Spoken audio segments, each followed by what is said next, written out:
Welcome back to Exquisitely Aligned. I'm Gina Meyer-Vincent, the host and your personal soul shifter, here to help you define and design the destiny you desire and deserve, where essentially you become exactly what's missing in the world today. And that's exactly what Bryna Haynes has done. I'm so delighted to introduce you to her. She is the founder and CEO of World Changers Media, a nationally known book strategist, speaker, ghostwriter, and editor with over 15 years of experience in the publishing field. She has helped hundreds of thought leaders, teachers, healers, and enlightened entrepreneurs to deliver their messages and radically up-level their expert status through best-selling, impact-driven books. Titles she claims in her spare time include Self-Reinvention Savant, Lego Castle Designer, Dragon Tamer, Luxury Travel Hacker, and Connoisseur of Kick-Ass Boots. So there are several reasons why I adore you, Bryna. Thank you for joining us today. I'm so happy to have you with us. I'm so happy to be here with you. So I always feel like there's a reason behind, where we get to in our lives. And I've heard you say at one point when we had a brief meeting that you lost your voice in a marriage. And I think you were younger at the time. Much younger, yes. And I'd love to, if you don't mind, sharing that, because Exquisitely Aligned is about being seen and heard for who we are as our authentic selves, our exquisite selves. And I know you do that for many people, as I've just shared with our listeners today, of how you're able to do that on a national scale. But how did this all begin? Like, where did your journey start? Well, I think it started, when I was a child and a young woman, like it does for so many of us. I look at my own children. My girls are 9 and 6 now, and they're so blissfully unaware of what other people think. And they're just being their little amazing kick-ass selves all day. It also helps that my wonderful mother is their homeschool teacher. So so we home educate them. My mom was an early childhood educator for decades. She comes to our house and homeschools our girls. So they really are in this little bubble. And my mom actually homeschooled me for a good portion of my childhood as well. Love it. And it was amazing. And then, you get to middle school and you start hearing those reflections. And, I was a kid who was really identified with being smart and also had, a bit of an attitude.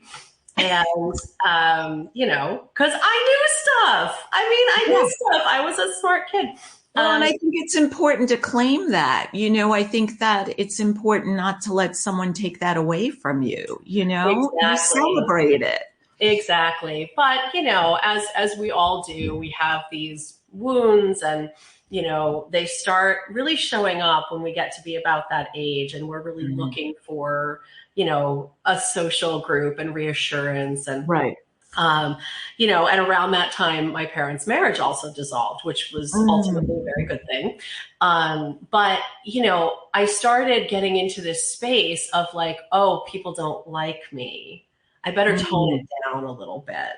And, I had some friends who, encouraged that, let's just say, and didn't have the most supportive friends at that time. I had a lot of wonderful friends, but the ones I was listening to were not the supportive ones. As often happens, I think, for us when we're that young. And this sort of just continued, this sort of self-minimization. So by the time I was 18, I started dating someone, and I was a lifelong musician also. I should preface with this. I grew up playing in orchestras. I picked up the guitar at 13. I wrote terrible love songs for boys who had no idea I existed, just the usual stuff. Spent a lot of time playing in coffee shops and on street corners, and was really committed to this, right? And I had a boyfriend who, was just like, oh, will you shut up? Nobody wants to hear that. Play something happy. But all the terrible things that people say to one another, not really thinking of the impact it will have. And so I kind of even more started pulling back. And then when I was 22, I got married to someone who was a brilliant artist and musician and also had a lot of trauma and a severe alcohol dependency problem. That did not lead to a very happy home life, but one of the consequences of that was that his stuff always came first, as I think women who have been in relationships with people with those kinds of issues can relate. Yeah.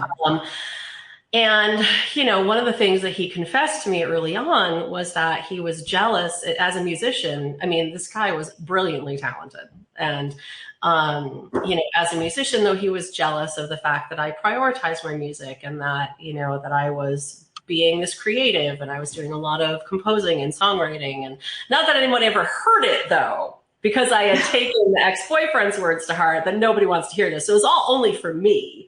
But at this point, I had kind of stopped playing out. I wasn't, really sharing my music, but it was hugely cathartic for me to be playing and composing. And he was jealous of that, right? And so over time, I just kept deprioritizing it. And what I found by my mid-20s was that I couldn't speak up about how I felt in my marriage because it was so volatile.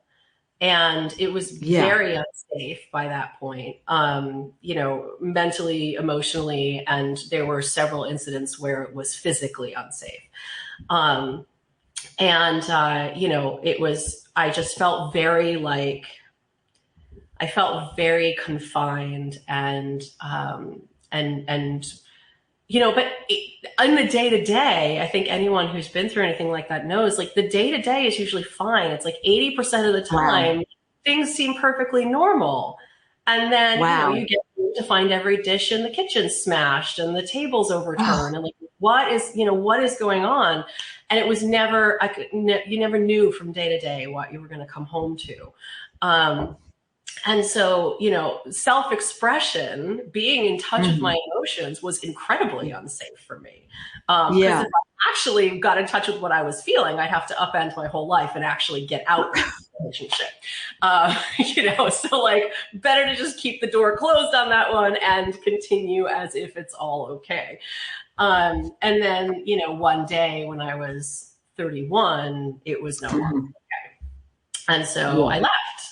I left with my clothes, my books, my instruments, and the good set of pans because he didn't cook anyway. I left everything else. I took all of that. I took none of the stuff. I was like, I'm not gonna make this hard on anybody. I just need out. I'm gonna go. Leading up to that, I had been involved with yoga. I got a job at a yoga studio. I got certified to teach. I started teaching about 2 years before that marriage ended. And in that teaching and through the teacher trainings that I was doing, I became really interested in kirtan, which is, sacred music in the yogic traditions and in Hindu traditions. And so I learned many of these mantras. They're such, beautiful mantras. I learned how to play the harmonium among all the other instruments I had. Wow. And I started offering this at the end of class. So I would sing to my yoga classes when they were in Shavasana. And this was the first time I had sang in public for years, almost a decade at that point. And what I found was that when I was getting feedback from people that they wanted to hear me, that my voice was healing for them. People would spontaneously cry in Shavasana when I was singing. And it was, I didn't make it all about me. It was look how awesome I am. But it was incredibly affirming. It's oh, all that stuff I was told, well, those just so happen to be jealous, petty people, who didn't really have my best interest at heart when they were giving me that feedback, but I needed to hear it. And so, all of this had been going on in the background. And, the first time I sang to my yoga class, it was probably about 2010. And it was such a revelation. I was so scared. And I'm like, well, they're all in Shavasana. I won't be able to tell if they hate it.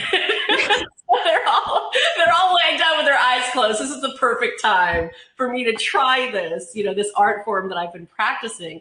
And it was amazing. And I really, people really enjoyed it. I started doing live music for yoga classes.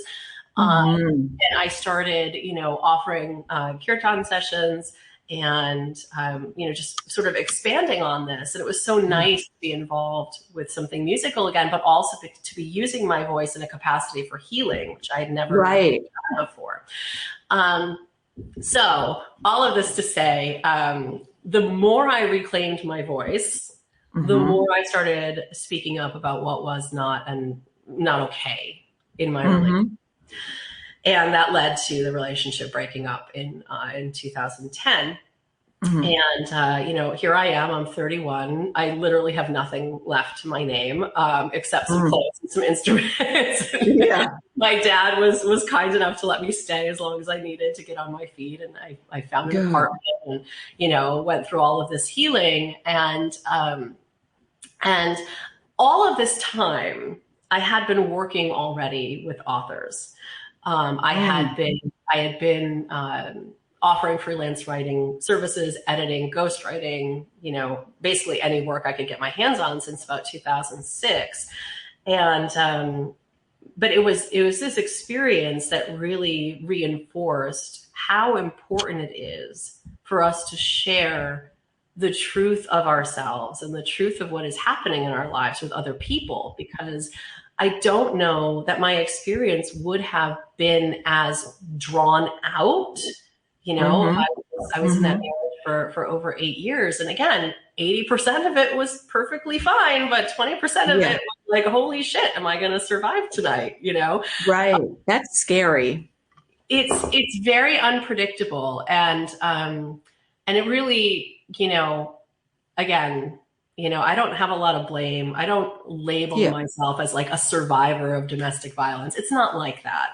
Hurt people. And it's, I don't harbor any anger or resentment.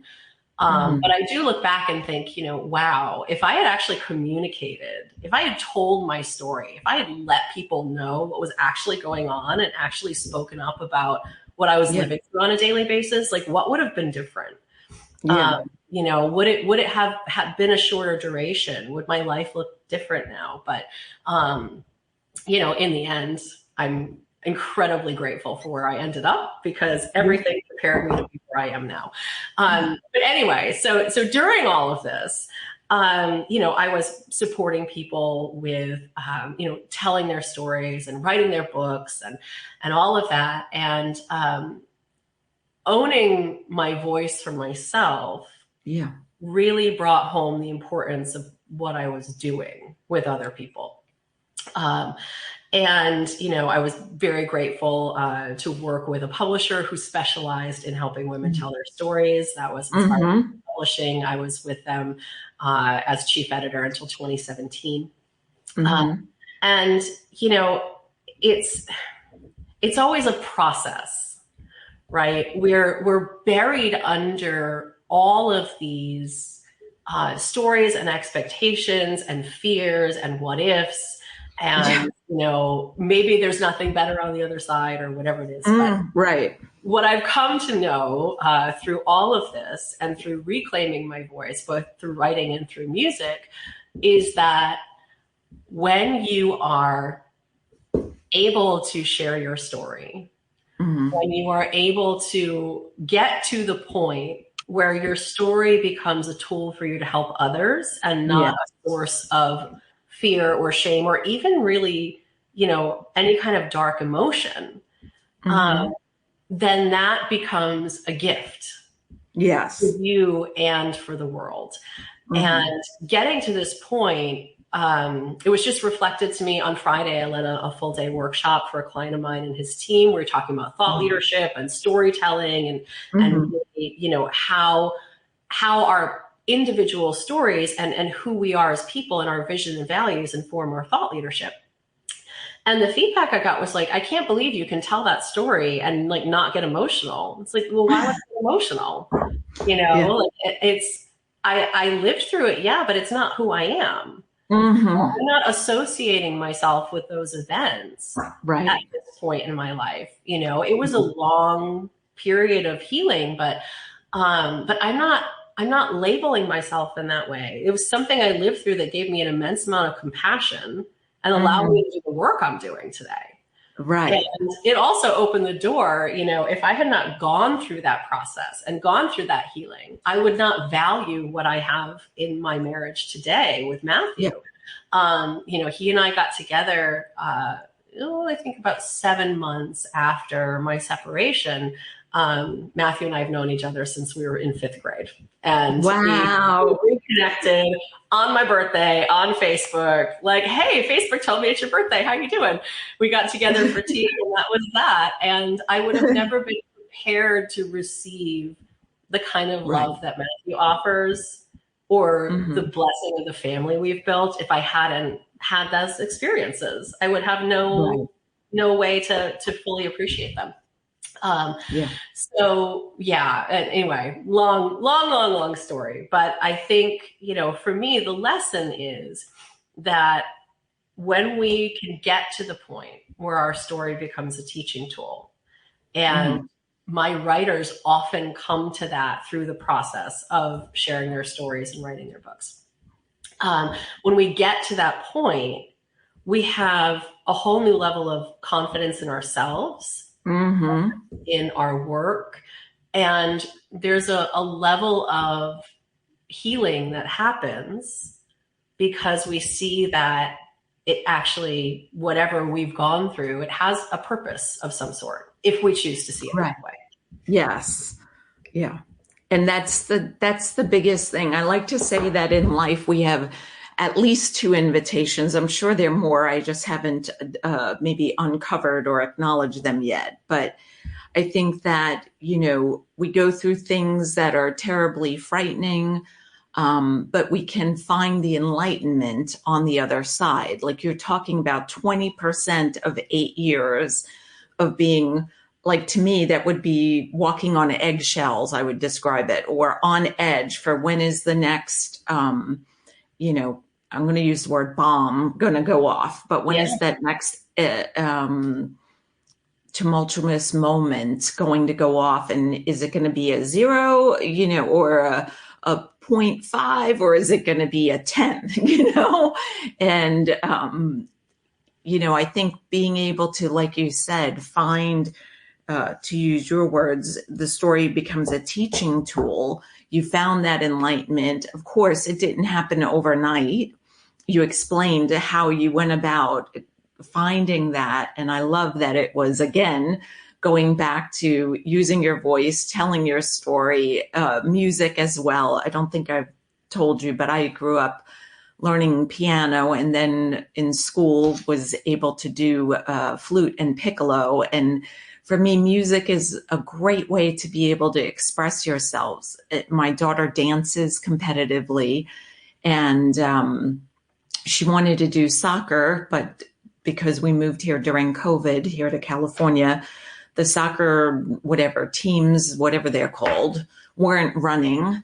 And then she found out one of her friends was dancing. And I was like, well, ask her. Oh, but that's not what you do, Mom. And I said, well, then I'll find her on Instagram. I'll ask her, I'm the old lady. I'll be the nosy one. But anyway, she found her way to the dance studio. And, it's a great way to gift our children the ability to express themselves in multiple ways, to find your voice and to do it so eloquently as you do, Bryna, is it's so fun to hear because I didn't know all of that story. I only knew bits. And so, I love seeing you on the other side because I know that you do not like that is not who you are today, and that's not who I met, whatever it was, a year and a half or whatever it was at an event.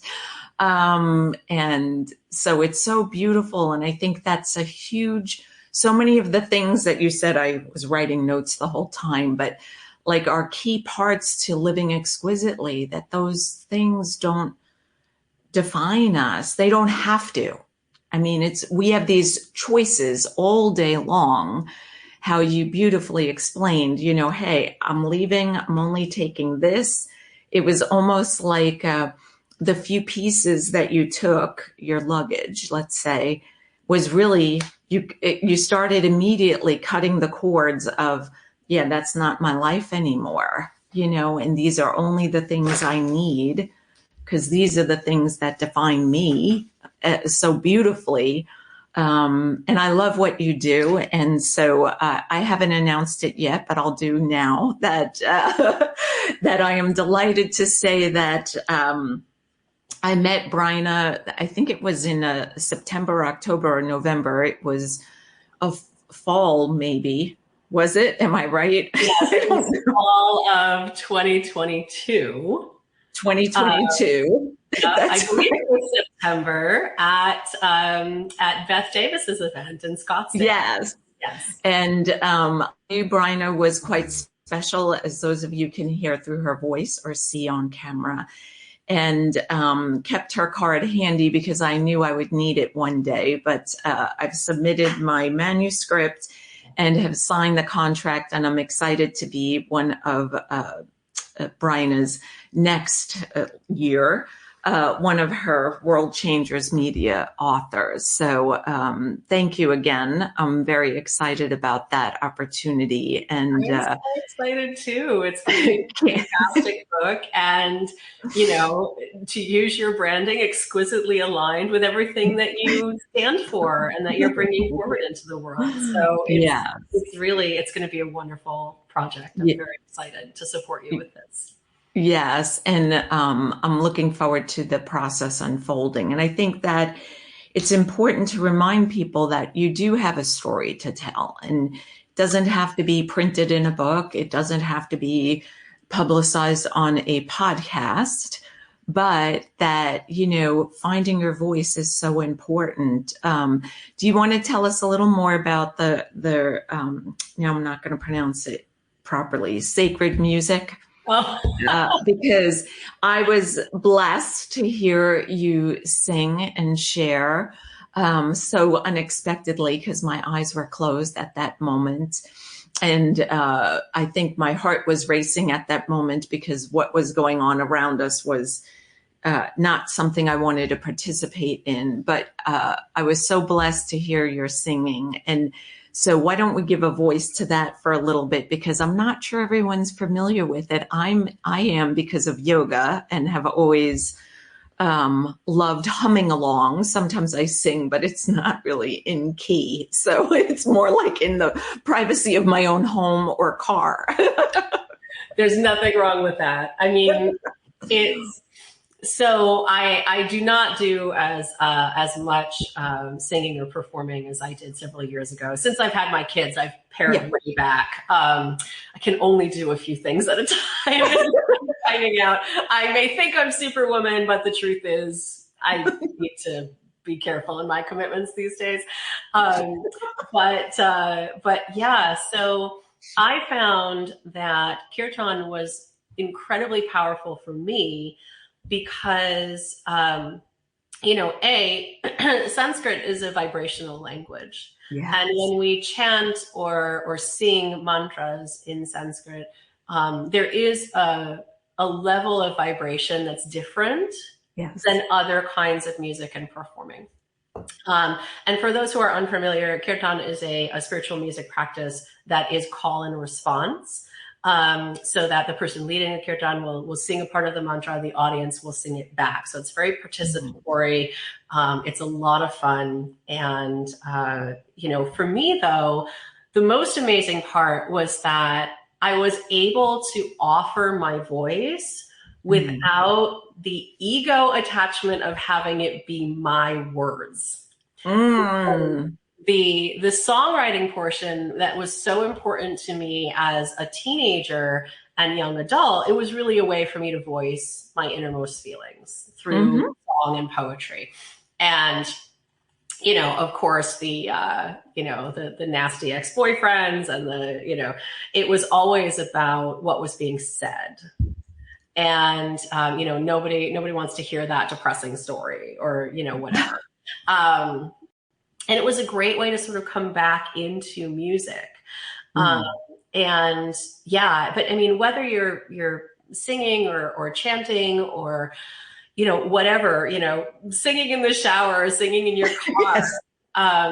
One thing that this practice really brought home to me is the vibration of the music we choose. Yes. So when I was younger, I mean, I would say that the songwriting and the poetry and everything that I was doing as a way to vent my most challenging feelings. Yes. Going back and listening to and rereading some of that stuff, I find that it wasn't healing my pain. It was reinforcing it. Yeah. And I think that it's one of the reasons why I don't have a journaling practice anymore, because what I found is that writing down all of those negative feelings made them more real. Yeah. It wasn't like they were exiting me. They were becoming more real on the page. And what I've discovered about myself, for anyone familiar with human design, I'm a pure manifester. It's very important for me to be deliberate with my words, because when I say it, it happens. Right. Write it down, it happens. Yeah. And so I have to be very deliberate in what I'm writing down, what I'm singing, what I'm saying. The words I choose determine the energy in which I live. And this may be more true for me than other people because of my design. But what Kirtan really gifted to me is that, like, okay, if I'm going to be offering this, I want to be offering something that actually transmits joy or peace or healing or, something that's going to be uplifting. And I have not gone back to the singer-songwriter stuff because I'm really figuring out, if and how I want to have a relationship with that from a perspective of perpetuating the things that I value rather than purging the things I don't want. Correct. And what I've noticed is that I can't listen to most popular music anymore. My kids are like, they're super into the Trolls movies, really fun soundtracks and stuff. I'm like, okay, I can get on board with this. And they're asking me, like, what did you listen to when you were younger? So, I pulled out my Tori Amos and my, I didn't let them hear like Nine Inch Nails and stuff like that. But, all of my music, like, hey, let's listen to Nirvana. Let's listen to Sublime. Let's listen to, no, we're not doing Alice in Chains. You're only 9, but, and I'm like, well, no wonder I was so effed up, this is what I was reinforcing for myself in a loop over and over and over. Yeah. Life is hard. Everything is painful. Nobody understands me. Yeah. And it felt very affirming at the time, and I'll still break out the Beastie Boys every once in a while, and all of that. But like, really, we have to be more deliberate. And, for me, again, entering into the world of spiritual music was really powerful in that way. It's like, it was a bit of a wake-up call. And it's not that I will only listen to that or whatever, but it did reinforce for me that all of the music and media with which we surround ourselves, all of the books, all of the modes of communication, they all carry an energy and vibration based on the emotions associated with them. And I don't know that most people realize how powerfully that affects us. Yeah. And so, if I'm having a bad day and I really want to stew in my shit, I'm going to put on some Damien Rice and I'm going to be in it, but I can't listen to it all the time. Right.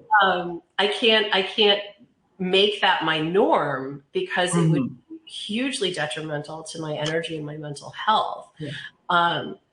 So it was interesting to see that unfold firsthand, and also see the powerful upliftment that can happen when we're putting really pure devotional, whatever we're devoted to. It's not, it's not one thing or the other, but devotional energy, joy energy, love energy, bhakti yoga.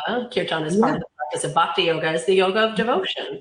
And so, I don't think that it matters as much the nature or to what we are devoted, as long as it feels pure and uplifting to us. But to offer your voice in service in whatever way feels natural, speaking, writing, singing, acting, whatever, is an incredibly powerful gift. Yeah, I agree. And I love when you're saying being more deliberate. I think that you're correct. I usually say intentional, deliberate, intentional, same to me. Sorry, they equal similar energies. But we have these choices all day long of what we're going to listen to, especially now, earbuds, right? You can move throughout your day with your own music, so personalized, versus when I was growing up, it was whatever was playing in the elevator at the time, right? Exactly. Now everybody is connected in their own. And I think it's so important. I love that you explain, like, each of us are so unique, right? With human design, or however you're looking at yourself, and knowing what energy is right for you. I desire beauty in my life. So I can't rest until everything is just so, like when we buy a house, I need to make sure I paint it so that it feels like Gina, and luckily my husband likes the way Gina looks, so, I'm like, hey, I'm going to paint this. Wait, what color? Okay, hold on, but, it's so important. And I'm going to add to the show notes today, Misuru Emoto, who I'm guessing you're familiar with, but his little YouTube where showing, especially I love showing it to parents with young children, that, the words we choose, like you were saying, has a vibration, the books we read, that I realize right now that I'm pointing to that are not on my screen, but off to the side. The music we listen to, whatever it is, we have these opportunities all day long of how we're going to spend our time, money, and energy, what I like to say are our divine resources, and like really choose what is right for you and your family, right? You have these two beautiful daughters. I think they're 9 and 6, and then your wonderful husband. And I mean, it's important to set up a space, a home, your office, your whatever it is, with music and song. And I mean, I agree with you 100%. And it's really, there are times where I tell my clients, I want you to hum, or I want you to sing. I want you to just break through that. I'm thinking of one in particular where it was a marriage for more than 20 years. Not as tumultuous, but not comfortable either, where she kind of bit her tongue, held her voice, to keep the peace on so many levels, to protect more than one child. And, it's fun watching her expand and be able to, like, now play with all the things you were talking about and experiment. And I also love the way yoga, for me, I went to yoga as a student for inner peace. And it was like, that's all I wanted. And it was like, I got so much more. I became a registered yoga instructor as well. Didn't do the singing part because they would have jumped up from Shavasana and ran out the door. Like, what just happened to the music? Something is way, they would not have been lying there so enjoyably as your students. But you know, I think making choices every day about, like you're saying, what is the energy that matches? What is the vibe? From friends to life partners to, you know, how we speak to our children, etc. I love it. So, Bryna, I could talk to you for days. I think you know that already. I really do adore you, and namaste, salute you from within inside me to you for the woman you are, the mother, the wife, the publisher, as well as the dragon's tamer, and all the other hats that you do wear in your life. But I know I need to wrap it up and let you go. I would love to have you back because I know there are other conversations that align so beautifully with what we both do, and would love to have that public as well. Thank you. And but I wanted to just say, in the show notes, there's way more information about how to connect with Bryna, and I wanted to give you the mic in case you wanted to add some things, and then we'll pull a card. Absolutely. So I invite anybody who is curious about what we do at World Changers Media, or curious as to where they can begin to share their story, feel free to jump on my calendar. The link that I've shared is actually a booking link for a 20-minute introductory call with me. I do not do sales calls. I do not do high pressure.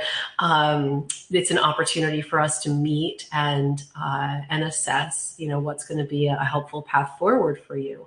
So if you are curious, if you do feel like you have a book in you, and, you know, want to go down that path, I'm happy to speak with you. And let's just, you know, get connected. I'm on, you know, all the usual social media platforms. There aren't too many Brynas out there. I'm not hard to find.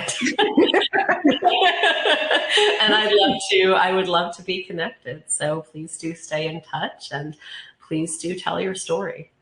Yes, absolutely. Well, thank you. I'm going to pull a card from the opening to possibilities. I shuffled them a couple times. So, Bryna, when you're ready, you just tell me stop. I'm going to start now. Okay. Them through. Stop.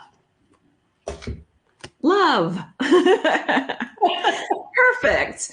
Okay, so there are 3 questions. You can answer 1, 2, or all 3. Okay. Love is a dynamic essence. What is your definition of love? How do you give or show love?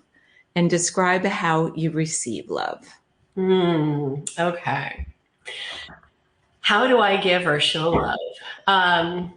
It is definitely time and attention.